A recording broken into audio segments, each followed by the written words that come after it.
lalo na po sa aking mga subscribers, sa aking mga viewers at likers. Dahil birthday po ng aking utol ngayon, si Dioso na nasa Oman, so lulutuan ko po siya ng mga espesyal na putahe. Tara guys, samahan niyo po. Ngayon naman po, magluluto tayo ng whole chicken with coca-cola. Ayan po, meron po tayong 1.5 kilo of fresh chicken. Siyempre po, gagamit tayo ng chicken broth cubes para lalong malasa.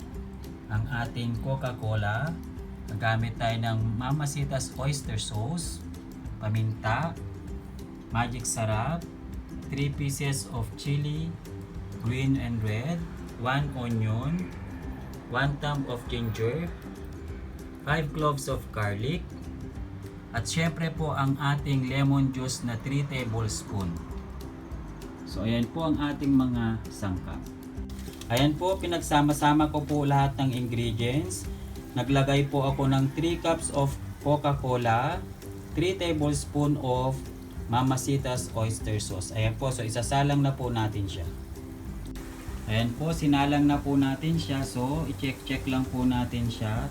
Pwede rin pong okay lang yung apoy na ganyan, malakas o medium heat po. So ayan. Tapos po tatakpan po natin siya.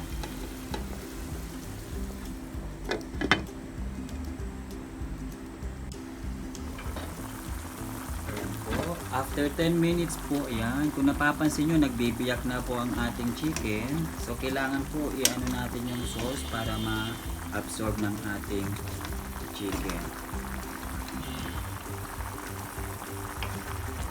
Siyempre po, babaliktarin natin ang ating manok.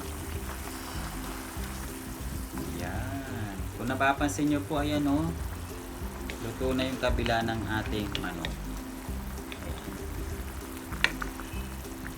So tatakpan lang po uli natin at lulutuin pa po natin siya. Mga 20 minutes siguro po.